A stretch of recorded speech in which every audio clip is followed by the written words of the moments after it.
details, guaranteed. Visit arnoldclark.com.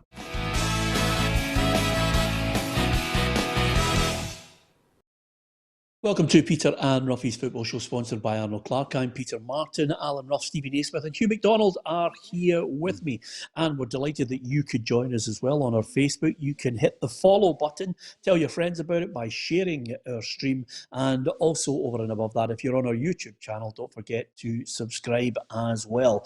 We've got last night's football to talk about. We'll look ahead to the weekend and, of course, deal with some of the burning issues in football. Rangers now 6 games away from winning the title, and they could clinch it at Celtic Park on Sunday, March 21st. That's a 12 o'clock kickoff. It's been moved to suit the television. So, Roughie, 6 games to go. I don't think they'll worry about it becoming a title decider because, quite simply, there'll be no fans in there. So, fingers crossed, there'll be not too much trouble. Yeah, I think the only debate would be, would there be a guard of honour? You know, we keep talking about that, if that kind of things happen. You know, it'll be interesting to see if anything that comes up during the space of time, but we'll just have to wait and see in that one. But you're right, there's not going to be any trouble. I'm sure Rangers would have preferred it at Ibrox with 50,000 Rangers supporters in there, but unfortunately that's not going to be. Well done, Roughie, because I hadn't even thought about coming up with something contentious like a guard of honour. Only you can think about that. You've managed to noise everybody up in the first 90 seconds of the programme. Well done on that, Roughie. And of course, we'll be talking later about the gentleman who was caught short at Hamilton as well, Roughie. And you started it yesterday by swearing here. You swore on the programme yesterday, Roughie, and that started this degenerating into disgraceful behaviour. Have you got anything to say for yourself? Yeah, well, I think one mistake in 10 years isn't too bad. In that aspect, I'm sure a lot of people out there know I could have done worse than that in the last 10 years, but that's not too bad. No, absolutely not. Listen, I'm only winding you up. Listen, the world's gone crazy. We'll talk about the football and a bit of fun as well. Breaking news. We always like to give you some breaking news. Scott Brown in the clear over his clash with Kilmarnock's Aaron Chibola on Tuesday. A panel of 3 former Grade 1 referees have reviewed the footage and said he didn't cross the line in terms of violent conduct. So they'll face no further action. Is that the right call, Hugh McDonald? I think so. When it's that grey area, it's one of those ones that, if spotted, he could have been sent off for it. But once the 3 referees or former referees have a look at it, they've got to decide on certainty. Is this definitely touching the protocols for a sending off? They've decided it wasn't clear and obvious, and it just led to the Twitter fury and the social media fury that will go on tonight about what about it and other tackles and incidents and being brought into play. Well done, Hugh. You just preempted my question to Stephen, because the whataboutery I've saved for you, Stephen, because quite simply, Rangers won the game, but all the furore seems to be about the tackle from Kamara. Red or not? I think it's one of those on the line. I don't think he's meant to go in to endanger the opponent. As the ball breaks, you can see that he is just concentrating on the ball, but where he catches him is where it becomes the talking point. Again, I think he could have been sent off, but I think somebody looking at it wouldn't look back and say, "Oh, he's premeditated and he's meant it." So I think if the ref sees it clearly, maybe he does send him off, but I wouldn't say there's any retrospective action available for it. Yeah, here's what Gary McAllister had to say about it. I thought the referee had a good view of the situation, in taking into account the player, knowing the player, the type of player he is. I think the ref's seen it as a yellow, and I thought it was a yellow. He miscontrolled it, and he's tried to retrieve it. The referee's seen it as a yellow. Well, I think the other thing that helped him, Peter, was the amount of bodies round about it. It wasn't as if it was just a 50-50 them coming together. The bodies about it kind of maybe sways the referee as well. Yeah. Okay, let's take it all into consideration, Roughie, and I would suggest to you that, as Stephen says there, and I think we should hear what Callum Davison has to say on it as well. one of those. I don't think there's any malice in the tackle, but it doesn't look great. Again, TV pictures and things like that can slow it down and make it look worse than it is. So, but only thing I can realise, I've lost my player from the resulting challenge. So, not great. Right, Roughie, picking up on what Steven says, I don't think there is, as Callum says, any malicious intent from it, but that's not the issue when a referee looks at it. He will look at it and say, did the referee who was officiating get it wrong?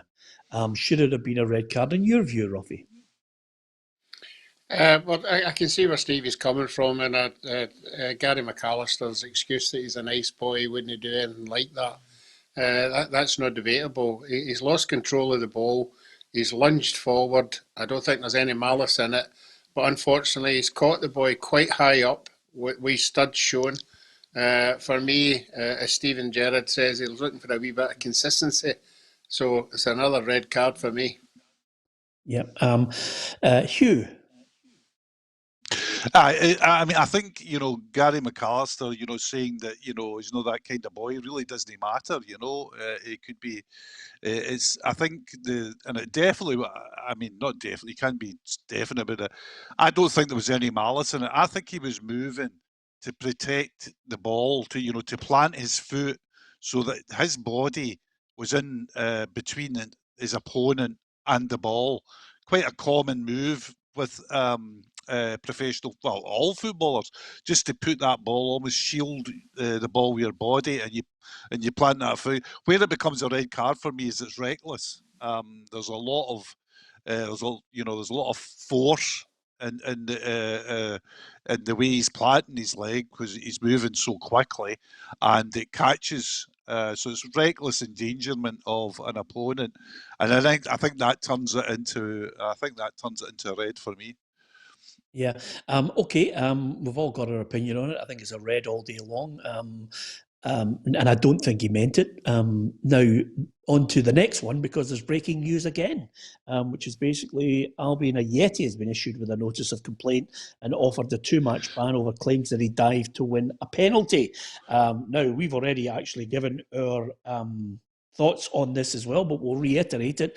I thought he dived. I thought he conned the referee, Roughie. Yeah, I said that yesterday. I thought he conned the referee. This might be a wee bit harder to prove, because I think there was a wee bit of contact, but he did deliberately. He stubbed one of his foot into the other one and tripped himself up, all in one motion, which is very hard to do. But I definitely think he went for the penalty.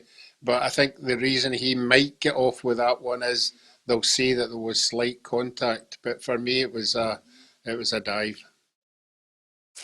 Anybody think he didn't dive, which would save time? I don't think it's a major dive. I don't think he's just deliberately went and dived. I think, like you say, the light contact as a forward, right? You're reeling the goalie in. You're reeling the goalie in. The goalie's come out of position. So there's contact there. Doesn't then mean that he needs to be up against the compliance officer for me. I think if the ref doesn't give a penalty, it's no big deal, game on. But it's no one to look back on, I don't think. Yeah, no, for me. I'm enjoying you today on the show. By the way, you're in fine form. You're in fine form.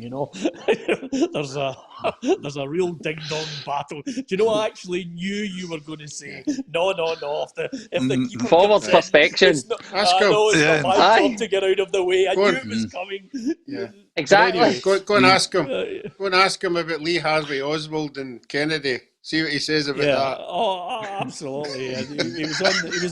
He was on the grassy knoll at the time, and Kennedy was there, so why not? Anyway, apart from anything else, listen, that's a striker's perspective on it. But we're giving you opinions, and there's lots of people offering their opinion on it as well. One of the things we've addressed, Roof, red card all day long. Ajeti, we thought it was a dive. Some people, obviously, as Stephen mentioned here, from a striker's perspective, if a keeper wants to go out and have, a stupid lunge, that's his fault. It's not for the striker to try and alter his pathway on the touch. So that's the debate on it. That's the joy of football. As far as the game's concerned, Hugh, had you come up with another great finish and another win for Rangers? Yeah, and that's the two most important things from the night. The roof thing for all its ability to provoke comment and to also provoke a retrospective looking at the incident.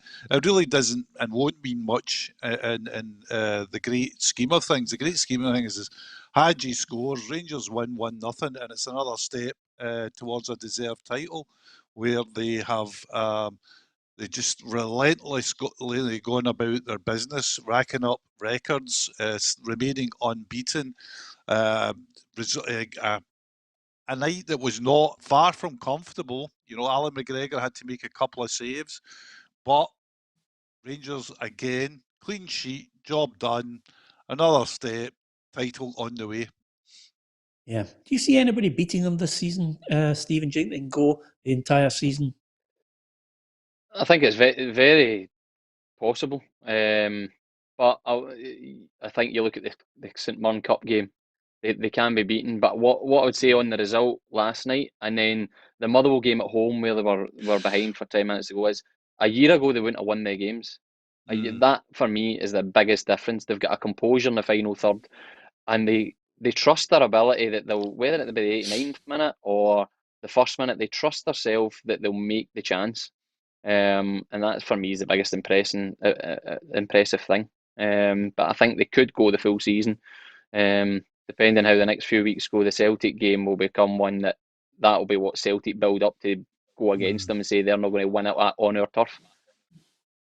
Yeah, but I think that point that he's making there, Roughie, Stephen's making, which is basically they do show tremendous patience, but you know, if it's not working and it's an individual shot like Hadji's was, but if it's tight, they can play through teams as well. They'll grind them down. Yeah, they don't panic. They don't panic because they know they've got people in their team that will come up with something special, and that's what's happened all season. You know, if it hasn't been Hadji, it's been somebody else. You know, and they've just grinded out the games that they need to grind out, and they've got points where a lot of people were saying, "Oh, it's up at Aberdeen. This is one they might fall in." They never fell in it. Oh, they're going to Easter Road. This is another dodgy one. Every dodgy one they've overcome. You know, and they've been really impressive this year, and that's why where they are. I don't know if you can remember, Peter, way back at the beginning of the season, a boy was saying to me that he was at the bookies and the bookies were given odds or something like it was something ridiculous that Rangers and Celtic, whichever one of them wins the league, they will be more than 20 points clear of the third team. I think Rangers are 30 points clear at this precise moment. It's either 29 or 30. And that just shows you how strong they are. And I'm not taking anything away from them. It just shows you how inconsistent all the other teams in the league are this year. Yeah, absolutely. I bet you wish you had money on that, Roughie. Just on the point, Stephen, you wonder. I mean, we've had a fair few contentious moments where, as we started this programme with news coming out of decisions on notice of complaint or somebody that's not going to be punished. Can you imagine this season in this country, the way we are at the moment, if we had VAR? I think that's the last thing we need to think about. But in some respects, it would clear a few things up. I think it'd be, but you would still have. You see it down south. You still have debates over was it a red card? Wasn't it? Was it a goal? Was it not? Was it offside or not? And I think it's like fortunate we've not got it. We'll just let all the teething problems come out, and if it ever does come in, it'll be a much more reliable tool for the referees. Yeah, absolutely. Here's a quick look at the table on the disciplinary issues of every club this season so far. And there you can see it. Kilmarnock with the most red cards, Ross County, St Johnstone, St Mirren, Celtic, I think in mid-table along with Aberdeen and Motherwell. And at the bottom end of it, Dundee United, Livingston and Rangers with no red cards as far as the disciplinary procedures handed out. So quite a few at the top end. Kelly and Ross County didn't expect to see there. And I have to tell you, thanks to countless people who join us on the programme and, of course, like, share and follow our feed. We give you opinion. I think Jamie Taylor and quite a few others have maybe strayed on here by mistake. Don't forget, there are Club TV and troll forums where you can actually go and just talk about your favourite club non-stop. This is a collective that talk about the Premier League and other issues as well. Maybe not the show for you. That's my nice way of just trying to leather a few people who haven't got a brain in their head and try and poison our feed. Anyway, apart from that, we move on to something else from Rangers St Johnstone and disciplinary procedures. We move on to Hamilton against Ross County. Roughie, Ross County got the win in the end, and it was close. It was late. Yeah, it certainly was late. You know, if you're going to win a game and score goals, that's the right time to score them. I think Hamilton just couldn't see out the game at all. And it's always good when you bring in a new player and you bring him off the bench and he scores, you know, and then obviously you get the winner. So I think we all knew how important this game was going to be psychologically. Obviously, Hamilton have got a couple of games in hand, but that's a huge, huge win for Ross County. Yeah, absolutely. Aki's painful to say the least. I mean, Bruce Anderson had a good debut, Hugh, and got a wee bit of a break to set them on their way. Stephen Kelly with the unfortunate OG, just when they thought all they had to do was hold on for the last 10 minutes. It's a huge result for Ross County, Peter, because they got a little bounce when John Hughes came in. They obviously had the outstanding win against Aberdeen. You know, that was a real coupon buster in terms of the margin, and that looked as if, well, this will spark them into a good period of form, and it didn't. And yesterday, if you turn round the results yesterday, you would have looked at Ross County as being really, really struggling. Instead, it gives them that little leeway over Hamilton. It gives them the momentum of a win. It gives them that freshness, and it also gives them the ability to look at. I mean, we spoke briefly about this last week, that how from nowhere in all leagues it happens that after Christmas a team plummets into relegation problems, and Hamilton are there and they're always there, but they usually get out of it. But I think the Dundee United, if I was a Dundee United fan, and I know a few, I'd be worried at their form at the moment. They're coming in, as they say in the trade, Peter. They're coming into the conversation. Yeah. Now, I can't let this game go without talking about the thing that's dominating most of the news. And Hugh and I were talking about it this morning. And of course, sometimes when I listen to 5 Live if I'm in the car, and then they give you the news at the top of the hour, and then they go to and now to the sport, and the sports reporter gives it blah blah blah blah blah. Scotland and England and all the stories. And then this is 5 Live, this is the BBC, and then he finally says, and of course, they sacked the co-commentator at Hamilton Accies because he said, and by the way, he's doing this in a very, very serious English voice, and he says, and they sacked the Hamilton co-commentator because he came back and said he was away for a jobby, and then and then they move on. And I'm thinking to myself, the world's gone mad, you.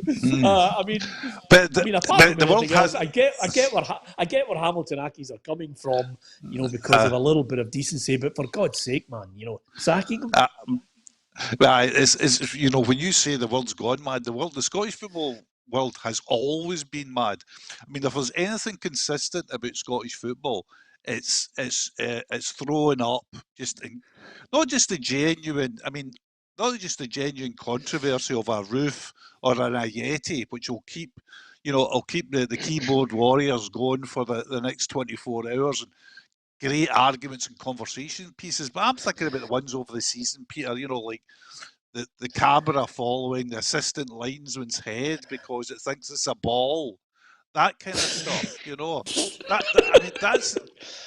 that's the content I'm here for. I'm here for that kind of content. I'm here for those, just like crazy moments where, remember there was a junior goalkeeper just last season or the season before that was sent off because he went for the toilet, He went and did the toilet behind his goal during a match. Yeah. I love that, you know. No retrospective punishment in Gary Lineker for him doing that. That was the keyboard warriors should be onto that. But yeah, I mean, do you remember? Do you remember the guy who got involved with 4 or 5 people on a WhatsApp group, and then they established what votes were going to be happening? Do you remember that as well, Hugh? That. And then eventually, and then there was a delay in the voting, and apparently somebody got relegated. Do you remember that, Hugh? I think that's a year. I can't really remember. The only thing I ever remember is sometimes I wake up in the night screaming because all I hear in my head is this voice coming sort of from Cumbernauld saying, "We had a game in hand." That's all I can remember about that. I'm scarred by that. Yeah, I mean, to be honest with you, Stephen, I mean, I don't know if you share this view, and you as a player, and you're a current player, we'll get Roughie's thoughts on it shortly as well, because obviously Roughie was guilty of it yesterday, saying a terrible word. It was outrageous. But Stephen, in a sense, I believe there are people out there, and they probably watch this show as well, and there's a fair few of them, they're waiting to be professionally offended. They're waiting to moan about anything and then phone somebody to complain. And that's probably what happened to the guy yesterday. Maybe somebody just made a comment, whether you think it's in good taste or not. People just phone up to complain. They wait for somebody for a little slip up so they can lose That's this day and age. That is, isn't it? It's every day in life you see it nowadays. Is blame culture and I'm not happy with that. And I think for me, I take the same view as yourself that okay, he's done something wrong. Hamilton are probably dealing with it in the way that they need to because of the complaints that have come in. But I think as the guy keeps talking, he just keeps digging a bigger hole and a bigger hole and getting into more description, which ends up it becomes comical, absolutely comical. So I think it's a bit extreme. I don't know how good his football analysis is though, so maybe it's just an excuse to get rid of him. Well, I was just about to say to you, because I actually, as I was watching the West Ham game last night, and as I'm watching it, and you know you're like, you have your phone there and you scroll down things, and I'm looking and I looked at the Hamilton Accies, tweet to say that he would be relieved of his duties, Roughie, and I'm thinking, and I had to take a second look, and I thought, that can't be right. I've got to check that and cross-check it. I mean, but that's the way it's going, Roughie. People just want to be offended. They want to try and get other people in trouble. They're waiting for us to slip up. And then, of course, I mean, I've sampled it in the last couple of weeks. I had a guy who absolutely savaged me on his column because we, as a company, wouldn't release a full press conference at Celtic. I mean, that's what they do. They're just completely and utterly geared up to savage people for no reason. You just have to get on with it in life. Yeah, as you know, I probably have a lot of sympathy for the guy, because if he'd left me in charge of a desk during the game, anything could have happened. There's too many buttons that you can press or can't press. But just the way you were saying, people being offended. I mean, you and Hugh will remember the James Sanderson story. James Sanderson was on a radio who would take calls, and the boy phoned up on the Monday night and he said that was a Stonewall penalty at Ibrox, and James Sanderson's obviously answer to that was, "Were you at the game, caller?" And the boy says, "No, I wasn't at the game." And how do you know it was a Stonewaller then if you weren't at the game? And why weren't you at the game? You're not going to go to games. You're not doing your best to get to games. The boy says, "Well, tell me sorry." He says, "I just got one of my legs amputated on Friday." I couldn't make it. I'll never forget that when I heard that. I did feel off my seat. I'll tell you, Peter. When you're telling a story, it doesn't necessarily have to link back to what we were all talking about. No, it was in the back. I just couldn't. It just came to my memory bank.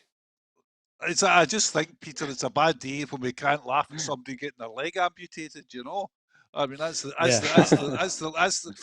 lesson of the Roughie Club. But on the outrage, I was just thinking, and I wrote something about this in a column the other week. There, I mean, once upon a time, if a young journalist had come up to me and asked, for advice, I would always say best advice is always check. Make all your calls. Build up your contacts book when you write something. Get somebody to corroborate it, etc., etc. I'd be very tempted now if a young journalist came up to me and said, "What should I do?" And I said, "Well, I'll tell you what you shouldn't do. Not interact with social media and never read the comments underneath an article you've written, because you could write this wonderful article about how a young, as I once did, about a young footballer who decided that because of his experiences with anxiety and depression had gone and set up a group that was helping other youngsters and other young footballers coming through, and he's providing a mentor and professional counselling for any footballer who had these issues. A story you would think everyone would be on board with, and I made the mistake one day of reading the comments underneath it, and it was just like astonishing, just erupted into absolute vitriol against the guy, against anything about counselling, and then you say to yourself, there's an awful lot of angry people out there, Peter. Yes, and I think, for every great invention, there's always a downside to it. And for social media, Stephen, the more serious issue is, and Hugh and I discussed it this morning, if a 22-year-old striker who's got nothing but good in his heart because of the way he was brought up, if Marcus Rashford can get racist abuse, all bets are off for everything, because there is no filter. That boy has done nothing but good in society and he should be commended. But for him to get abuse in the last week tells you all you need to know about the way you should actually react to it all. Yeah, I think so. And to be honest, within football, the very early years of social media, there probably wasn't as much hate and aggressive comments towards people. And then people realised this tool, it's an easy access here, let's just batter people. And then you get to the point now where it's going to such an extreme and so just, it's mental when you really think about it. Good to kind of see the government are now putting it on the actual social media platforms and saying there'll be heavy fines if you're not going to be able to police it, because it is literally so unregulated at the moment that I don't think you can comprehend the damage it does to like you say, a young player. You've got Marcus Rashford, who's probably full of confidence and is very assured of himself, but then that filters right down the lower leagues. It filters everywhere, and there's nobody immune from it. As people might say, I don't really care. 100% that'll have an effect on some people, or every person in some form. So the sooner it is regulated and kind of watched over by the big guns, the better place it'll be. Yeah, absolutely. And it's coming. It is coming, which is a good thing. Okay, the other game, let's not forget, was Motherwell winning by 2-1 against Dundee United. The wheels have come off at Dundee United, Stephen. I've been looking for reasons. Could you come up with one?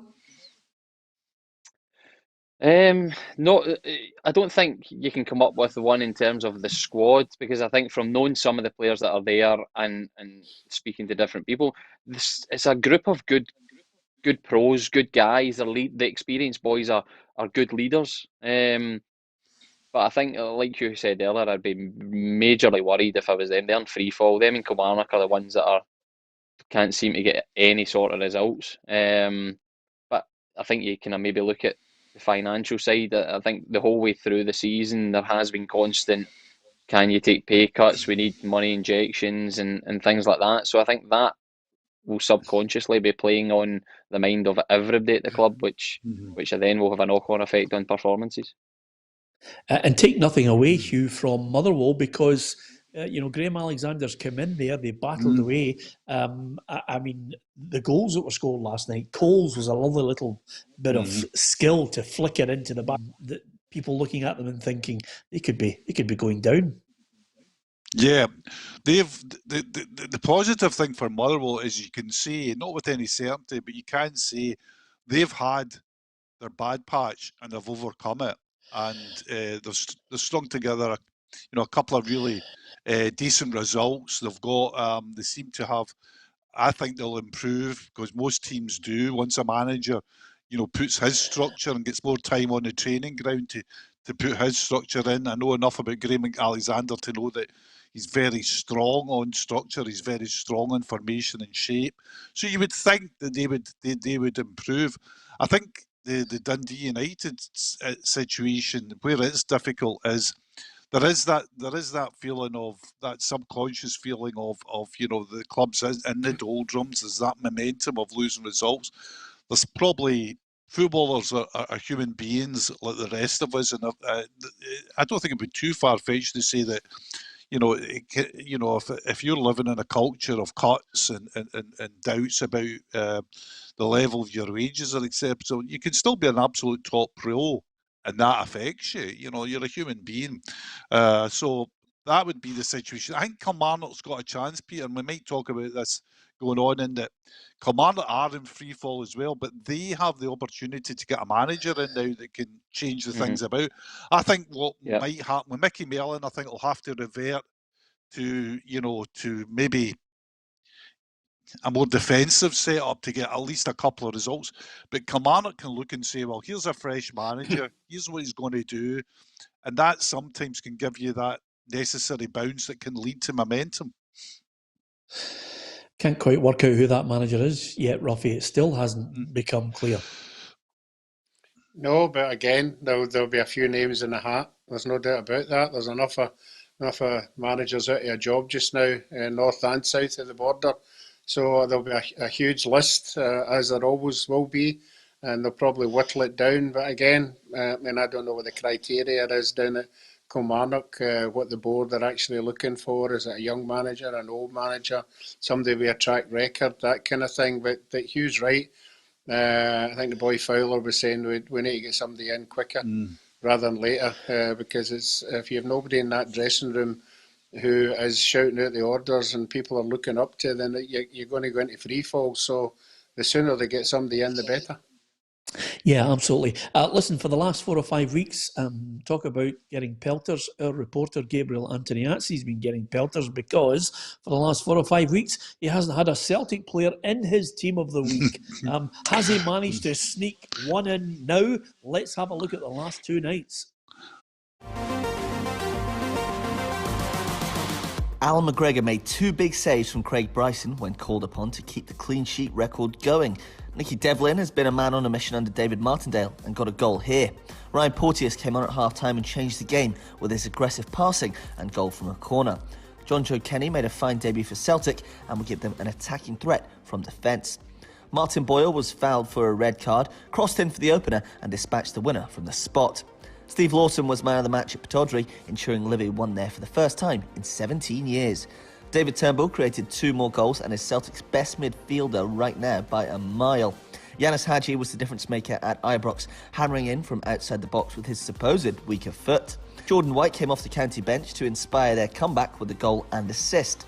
Odsonne Edouard scored twice and is now the joint top goal scorer in the division. Devante Cole is in scoring form right now and had a hand in both Motherwell goals.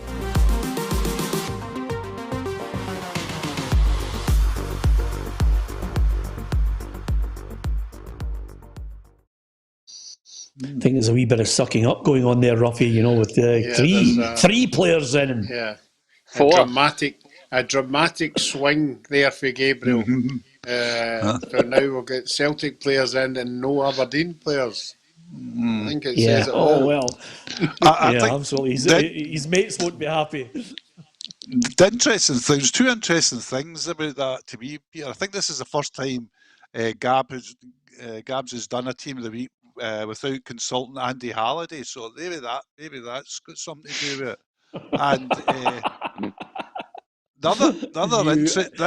you and Roughie are determined just to start a war on here, aren't you? The other point is that wasn't that I always like to listen to Gab's team because he always gives it good on him. He always goes out in the line mates and he always gives it a bit of research. And I thought the Odsonne Edouard start, Peter, is one that just sticks in the mind, isn't it? He's generally, I think most people would agree, he's had a very poor season, not just by his standards, just a very poor season. and he's still joint scorer in the SPFL, you know, or in the Premiership. That struck me as a, you know, didn't think that. Yeah, absolutely. He is quality. Well, he's real quality. Aye. Yeah. Absolutely, I think he's the best. I think he's the best player in Scotland, Stephen.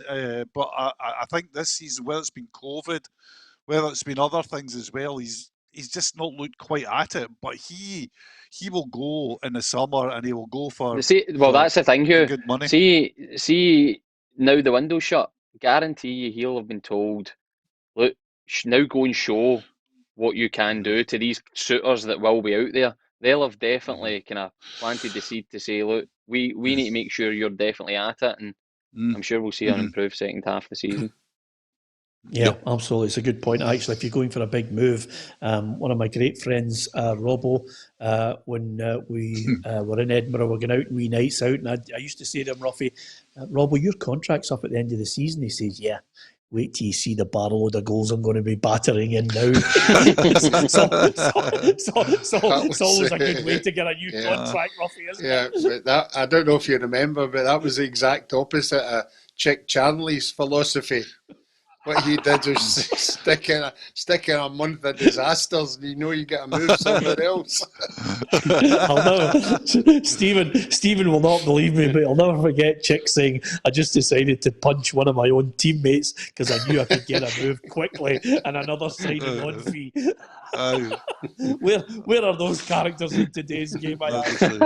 Anyway, let's have a look at the Premier League table just to see exactly where your favourite team is in the league. Rangers running away with it. I make it out as Hamilton, Killie, Dundee United, Livingston, St Mirren, and then Celtic at Celtic Park will mean that Rangers are champions. They won't be able to be caught. And at the bottom end there, Hamilton, Ross County, Kilmarnock, and still Motherwell. Are you including St Johnstone and Dundee United in this battle to beat the drop, Stephen? I think they'll be worried. More so Dundee United just for the form and the way things are at the club. I think the next 2 to 3 weeks will be big for St Johnstone. They've obviously got the cup final to think about as well, which may have an impact, but I don't think the next 2 or 3 weeks are big for both of them.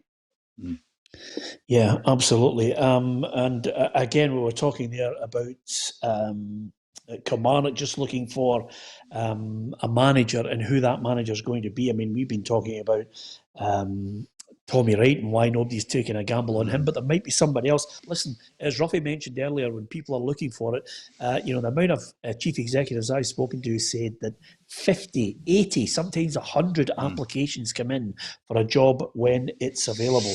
And as far as Rory McKenzie is concerned, the only focus at the moment is just to make sure that Killie are not relegated. Yeah, I think that's all we need to look at. I was just answering questions upstairs and I'm talking about top six. I've got no interest in the top six right now. The only interest I've got, and I believe everyone else should have down there, is staying in the league. If we win a few games and we can then start thinking of what's above us. But right now it's a case of, let's just try and finish the season strong and keep this club in the league. Yeah, have they good enough players to avoid relegation, Stephen, in your mind?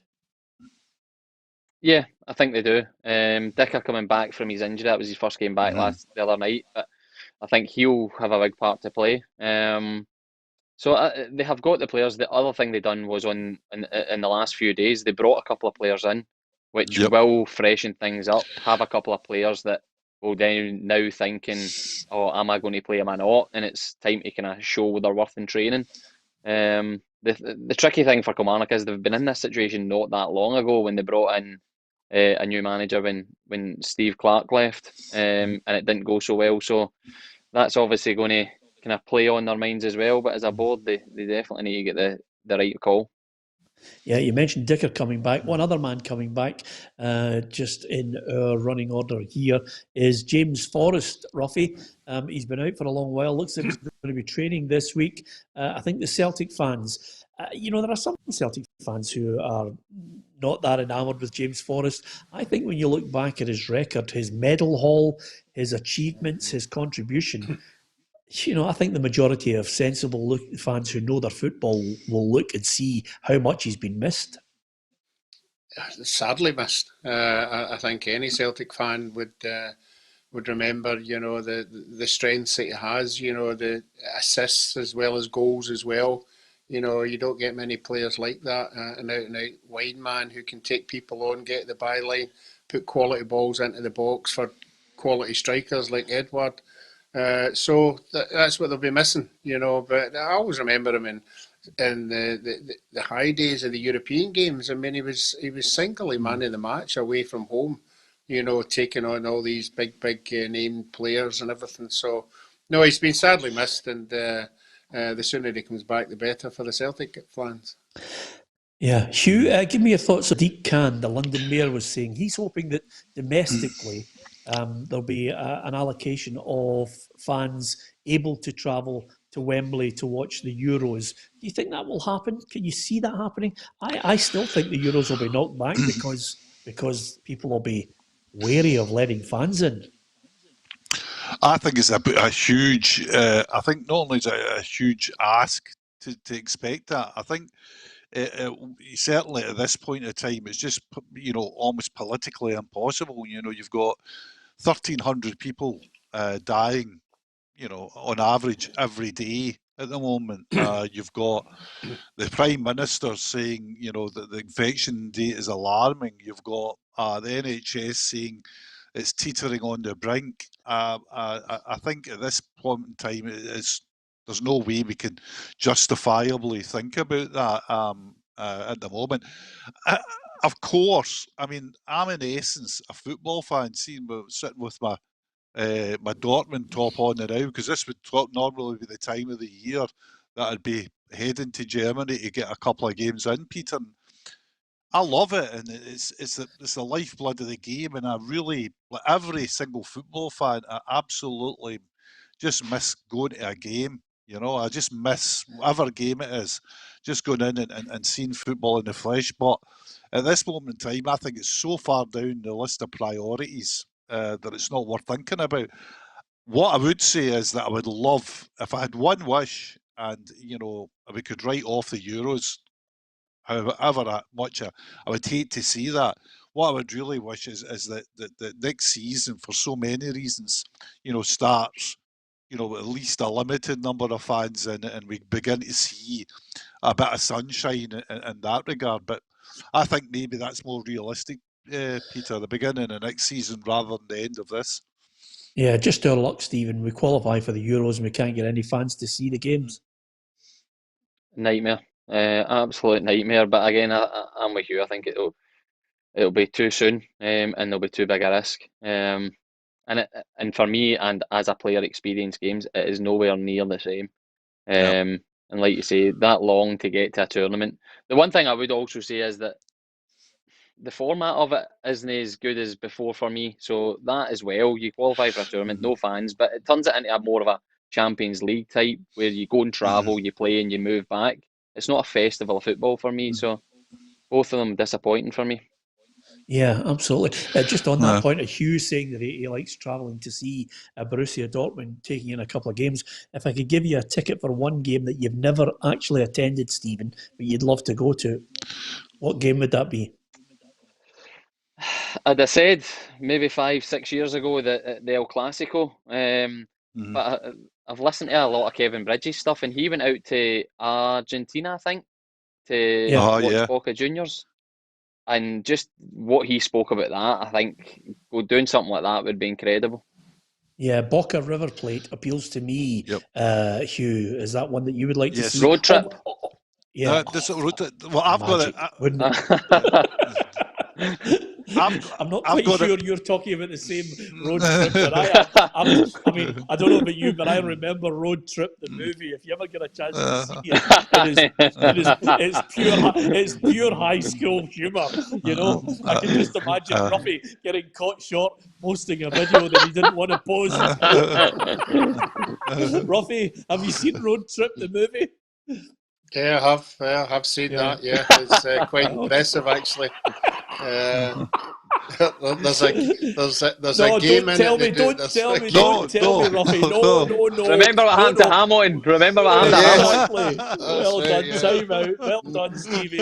Absolutely. Don't you bother telling us about road trip, Roughie. All I'm going to ask you, Roughie, is I actually would love to see Boca against River Plate. What about yourself?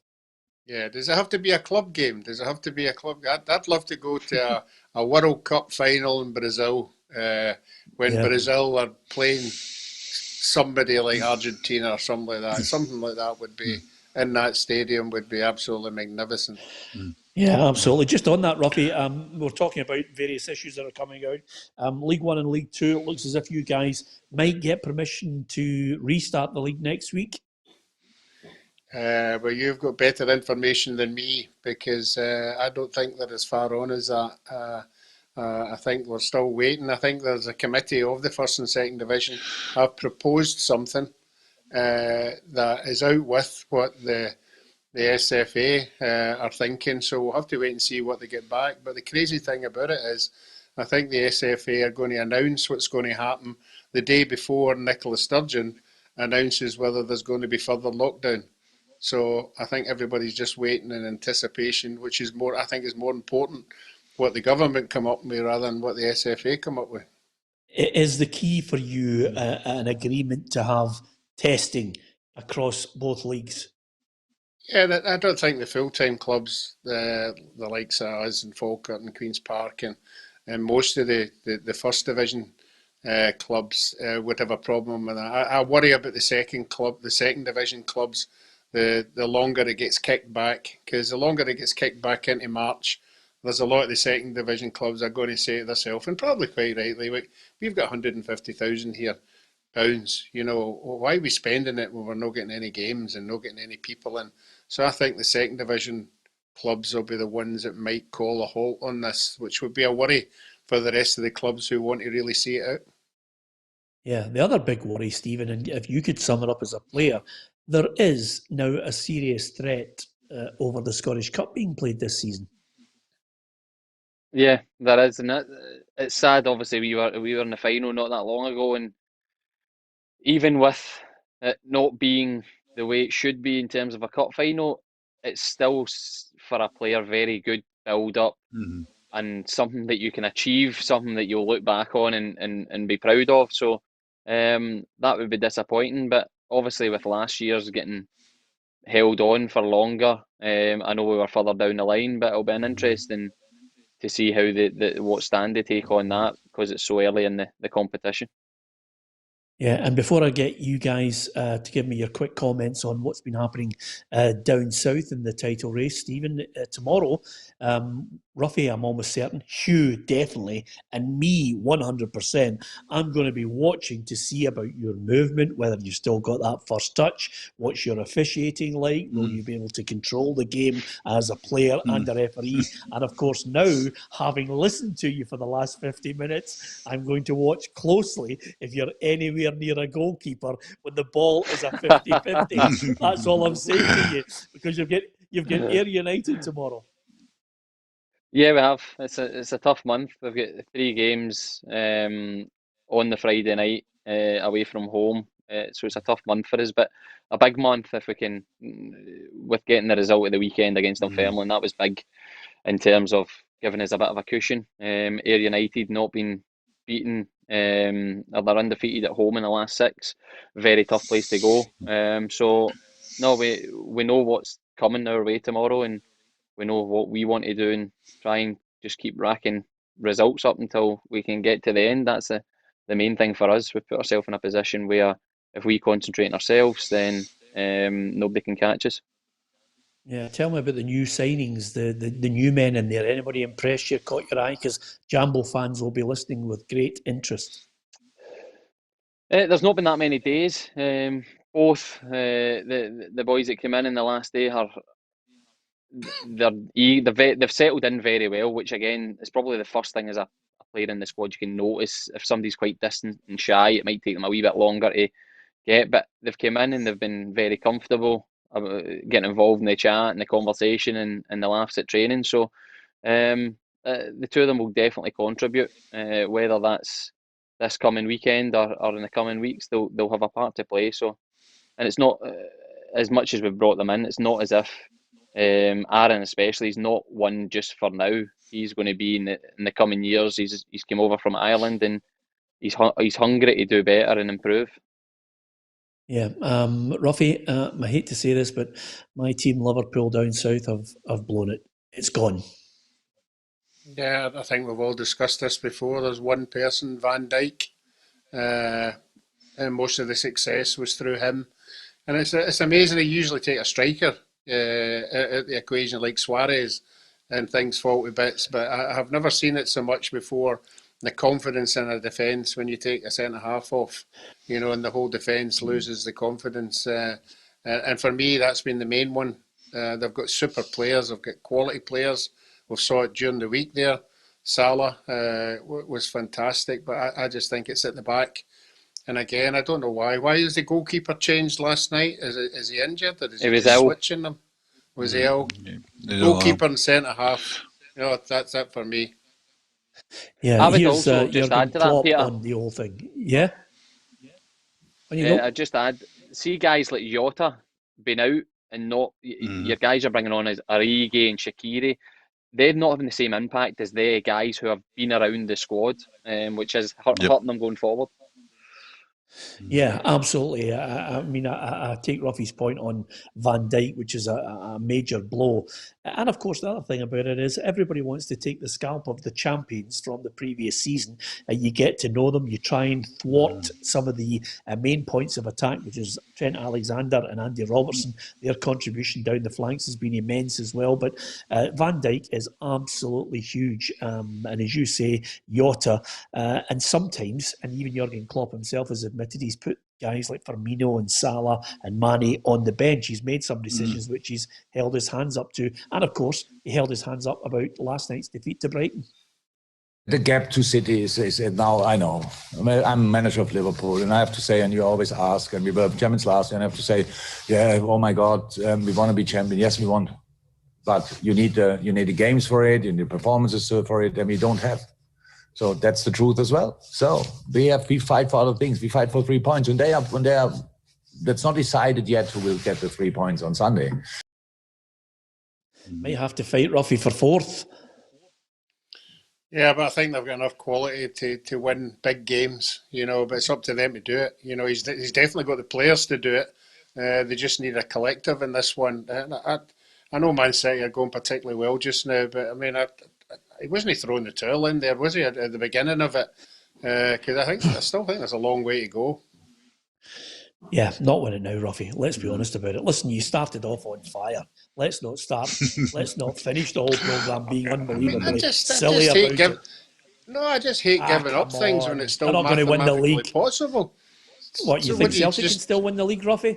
No, I'm not falling into that trap. I fell into that trap before. What are you on about you're not falling into? You fell into it 4 weeks ago and I kept telling you they weren't going to win. In fact, I don't even know why I said 4 weeks. I told you 3 months ago they weren't going to win the league and you were giving it, it's mathematically possible. Well, it was mathematically possible back then, but it isn't now. Okay. Listen, Tottenham-Chelsea. Hugh, I think Tottenham will win 1-0. It's an interesting one. I think Chelsea will win. I think Tottenham have been poor of late, Peter. I think Harry Kane's injury robs them of so much. I think it not only robs them of probably the best 9 in England, but it robs them of some of the potency of Son alongside him because he becomes less influential. I think the team as well is struggling a bit. Tottenham. The last couple of times I've watched them live, they've been really well beaten. When I say live, of course, I mean on the television, but the full 90 minutes, they've been really well beaten. I'm a great admirer of Tuchel. I think he's a top-class coach. I think Chelsea have got some really tremendous players in that squad. They've spent an awful lot of money on those players, and I think they'll do enough to win that game, Peter. Oh, thanks. We got there in the end. You went into BBC mode there. You know that, don't you? 3,000 words when 5 would have done. Paid, but you haven't. I thought I was. I thought I was getting paid by the word there, Peter. Then suddenly I remembered it was PLZ, so I halted. Well, I was just about to say you haven't fallen into that mode in a long time. But I thought, fucking heck, man, when is he going to tell us here? Thankfully, what happens with us is we get Naisy in the afternoon before he goes to the BBC studios, so we get the punchy Navy with a good opinion. Then he starts waffling on when he's on radio when I listen to him. Stephen, Tottenham, Chelsea, any chance? Nothing each or one each. Low scoring draw. Right, brilliant. Listen, I must say, Roughie, well done to Stevie Mallon. Scored on his debut in Turkey. It's always good to get a good start over there. That's fanatical. You know, if you can get your supporters on the right side of you, you know, you've got a head start. But there's a long way to go there, because we all know and we've heard stories about the league over there. It can turn very quickly. So I would just enjoy it while it's there. Yeah, absolutely. And having spoken to 1,001 players who've actually ventured from these shores over to Turkey, make sure you cross the T's and dot the I's, and good luck getting your money at the end of the contract. Fingers crossed, Stevie gets the deal he's looking for. They need Charlie's white van. Yeah, absolutely. With 2 snipers on the top of it to make sure they get out with the money. There's been a few. Listen, just before we go, last night I think well done to Gary Ryan Moore, who says, Peter, what about Lingard's debut? I watched Aston Villa against West Ham. The reason is because we've got a soft spot. We love Davy Moyes. We want to see him do well. Naisy, Lingard scored 2 great goals. Great debut for him. But Moyes is just, what a job he's doing for the Hammers. Yeah, I think the first time round he was at West Ham, it was about survival. And I think the club in a whole had we've got to play a certain way. We do things, we buy big players. Mm-hmm.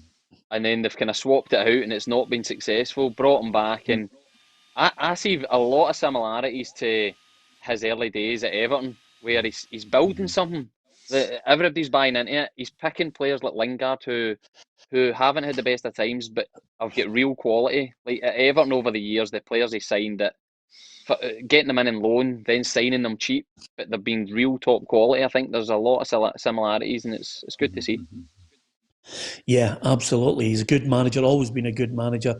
He just needs the faith from the board to give him the backing, and he didn't get that at Manchester United, if you look back on some of the skullduggery that went on there. Anyway, apart from that, we've given you the opinion. We've talked about Jobbygate. We've also discussed, of course, the disciplinary procedures that have come out as well, with Albion Ajeti with a case to answer. Roof, we've given you the opinion on whether it was a red or not. That's what the show is all about. We try to give you an opinion. Some you like, some you don't. We do take criticism. All I would say to the people who follow us, and the many people who follow us, don't forget to follow us on Facebook and share the stream. And of course, hit the subscribe button on YouTube. And I make this appeal to the many people who actually post on our site. Lots of decent people that know their football and love their team. We love the fact that you do it. We try and read out as many of them as we possibly can.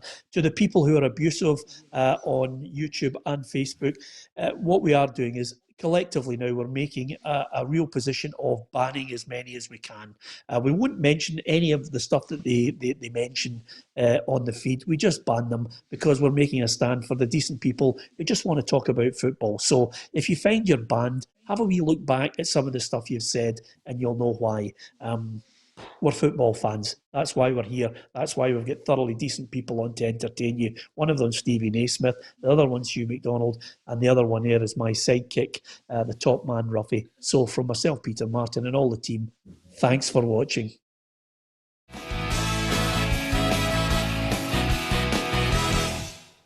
Expect the best used car deals guaranteed. Visit Arnold